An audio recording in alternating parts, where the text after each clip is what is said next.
तो अब कार्ड में क्या क्या है, एम्प्रेस हमने देख लिया, 12 सितारों वाला मुकुट है, और 12 stars representing represent the cycles of moons and the feminine, and sometimes a robe adorned with pomegranates. ये पोमेग्रेनेट फर्टिलिटी को दिखाता है, और ओपननेस, पोस्चर जो है, मतलब शी उनका पोस्चर ऐसा नहीं, जैसे क्या अभी पीछे हाई प्रिस्टेस में क्या था, it was kind of closed posture, यहाँ पे पोस्चर ओपन है।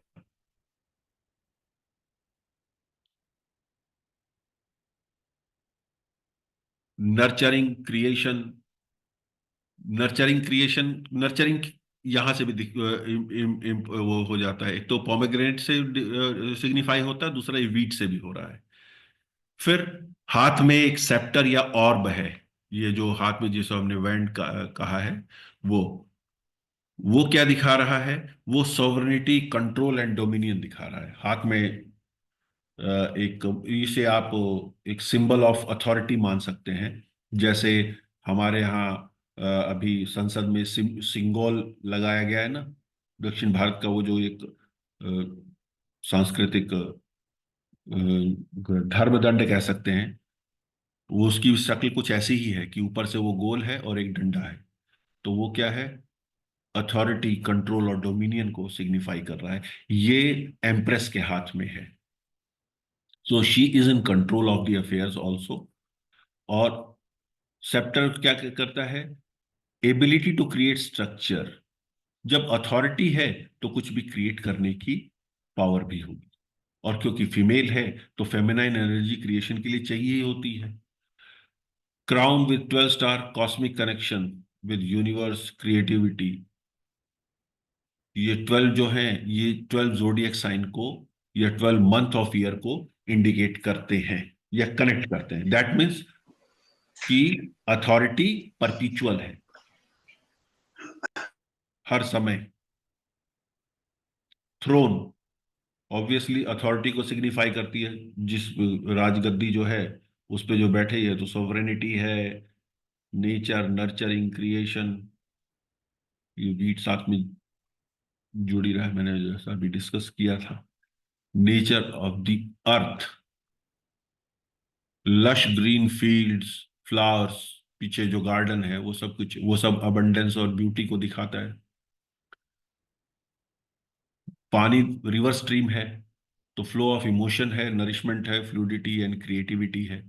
वो तो जो पानी को हमने डिस्कस किया हुआ है। पोमेग्रेनेट हम कर ही चुके हैं, fertility, abundance and the cycle of life, feminine principles.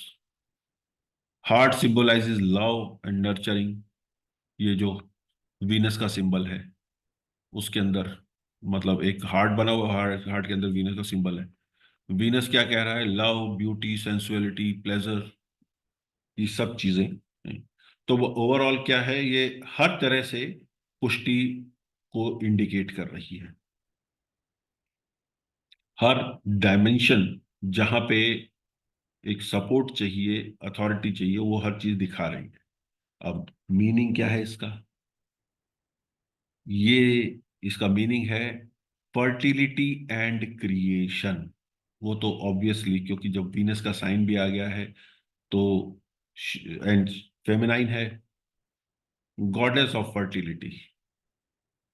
The fertility अब किस कंटेक्स्ट में है, it is not about giving birth to something. It is fertility of idea, project, creative and endeavors, growth and prosperity. मतलब context के हिसाब से आप इसको बदल सकते हैं। तो it also answers, doctor Smita, आपका जो क्वेश्चन था कि हाई प्रिस्टेस फर्टिलिटी से कैसे कनेक्ट हो सकती है। So the fertility is of the ideas और द रिजोल्यूशंस और the solutions offered to the problems, वो भी है।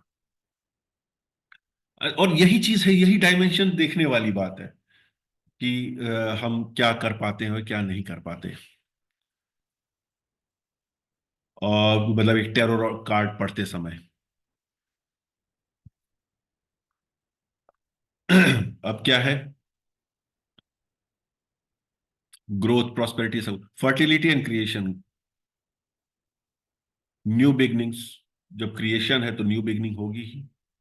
नर्चरिंग एंड केयर, फेमिनाइन है तो नर्चरिंग एंड केयर होगा ही। मदर का जो एक रोल होता है वो प्ले करना ही होता है।